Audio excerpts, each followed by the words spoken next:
terbaik bagiku.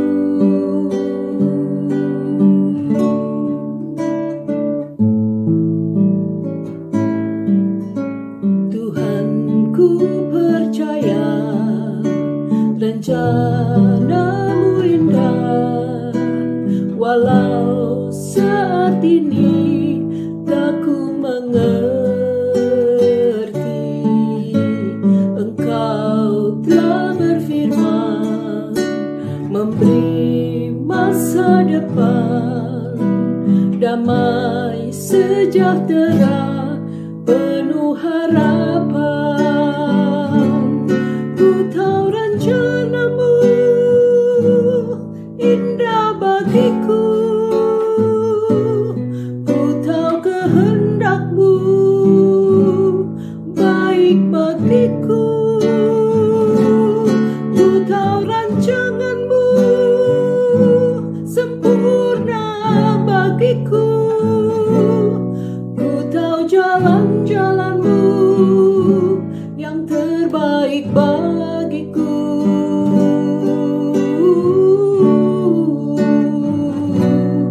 Ku tahu jalan-jalan-Mu yang terbaik bagiku.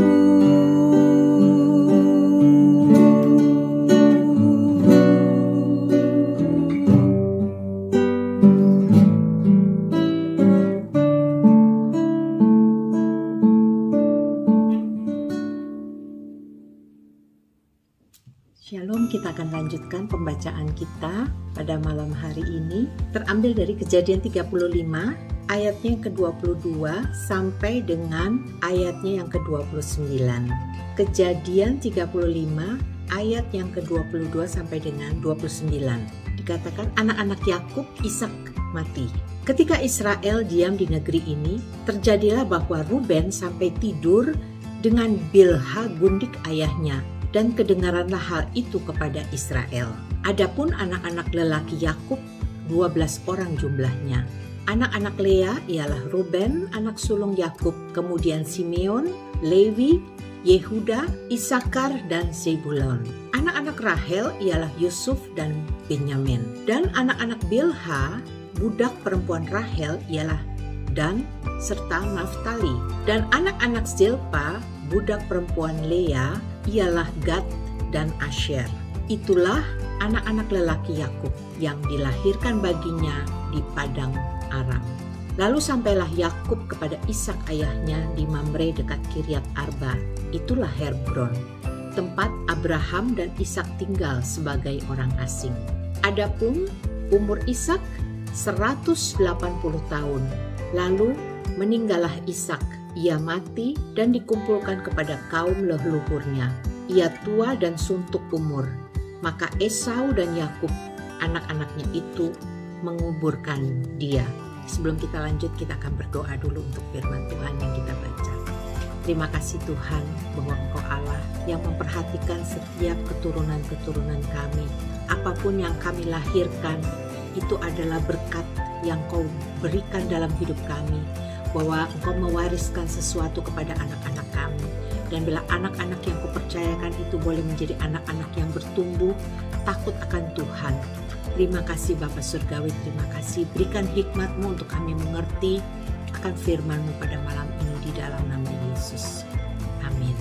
Oke, di sini diceritakan tentang anak-anak Yakub. Nah, pada saat anak-anak Yakub ini lahir, mereka lahir bukan di tanah perjanjian, tapi mereka lahir di tempat-tempat yang bagaimana saat itu mereka sedang mengembara, mereka sedang mencari lokasi tempat tinggal karena Yakub sedang melarikan diri. Tapi disitulah anak-anak ini lahir menjadi sebuah kebanggaan bagi keluarga, bagi Yakub sendiri, bahwa dia memiliki warisan-warisan anak-anak yang luar biasa. Walaupun saat itu di ayat 22 dikatakan bahwa Ruben anak pertamanya itu tidur dengan gundik dari ayahnya. Artinya dia memiliki catatan yang tidak baik. Tapi di dalam Alkitab sendiri diceritakan bahwa Tuhan itu melihat keberadaan manusia. Saat dia jatuh dalam dosa, saat dia buat kesalahan, itu semua tetap tercatat. Tuhan tidak pernah menutup-nutupi pelanggaran-pelanggaran kehidupan kita, tapi yang Tuhan lihat bagaimana sikap hidup kita selanjutnya. Apakah kita mau bertobat, memasuki pada tahun-tahun baru ini, bila hidup kita benar-benar mengalami sebuah pemulihan. Kita mau hidup sungguh-sungguh sehingga kita boleh mewariskan sesuatu yang baik di tahun ini. Seperti warisan anak laki-laki ini juga dimiliki oleh Yakub, itu 12 orang. 12 anak dan menjadi 12 suku bangsa Israel. Dan inilah anak-anak yang diwariskan oleh Allah sendiri untuk meneruskan bangsa pilihan Allah. Dan sesudah mereka dipilih, anak-anak ini pada saat mereka menolak Kristus, Tuhan memilih bangsa-bangsa lain, yaitu kita, orang-orang pilihannya untuk meneruskan kerajaan Allah, panggilan Tuhan dalam hidup kita. Sehingga pada saat kita bertemu dengan Allah, kita melihat bahwa apa yang kita miliki itu semua hanya anugerah Tuhan. Anak-anak yang kita lahirkan itu juga warisan, harga yang harus kita berikan, teladan yang kita berikan kepada mereka. Dan di ayat terakhir dikatakan, lalu meninggallah Ishak, ia mati. Dan apa yang terjadi? Esau dan Yakub pun menguburkan ayahnya, mengantarkan ayahnya dengan anak-anak dan cucu-cucunya. Mereka memberikan penghargaan kepada orang tuanya. Biar kita juga dalam hidup ini memberikan penghargaan kita kepada orang tua kita selama mereka masih hidup, sehingga kita tahu kita berterima kasih akan berkat yang kita terima melalui orang tua kita. Mari kita berdoa. Terima kasih untuk berkat yang Kau berikan pada kami melalui orang tua yang sudah mengajarkan kami banyak hal. Ajar kami juga Tuhan untuk menghargai, menghormati orang tua kami. Bahkan kami pun mengajarkan kepada anak cucu kami untuk menghargai orang tua. Tuhan, terima kasih karena warisan yang sedang Tuhan buat atas hidup kami, itu akan kami teruskan kepada anak cucu kami.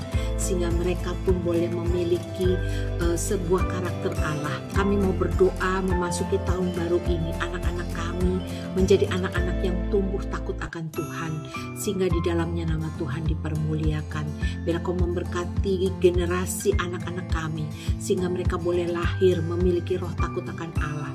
Mereka menjadi kuat di hadapan Tuhan. Bahkan Tuhan, memasuki tahun baru ini, kami benar-benar percaya bahwa perlindungan Tuhan, penyertaan Tuhan, bahkan berkat-berkat Tuhan tidak akan pernah ketinggalan, tidak pernah terlupakan. Dan Tuhan, Kau yang memelihara kami.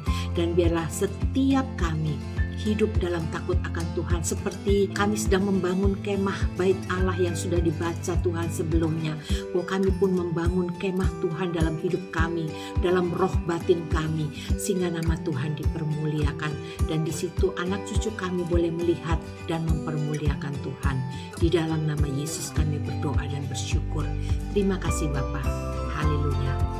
Amin. Tuhan Yesus memberkati, dan sampai pada pembacaan berikutnya. Shalom. Ku tahu rencanamu indah bagiku,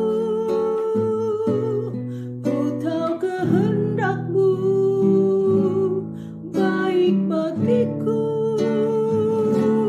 ku tahu rancanganmu sempurna bagiku, ku tahu jalan-jalanmu yang terbaik bagiku.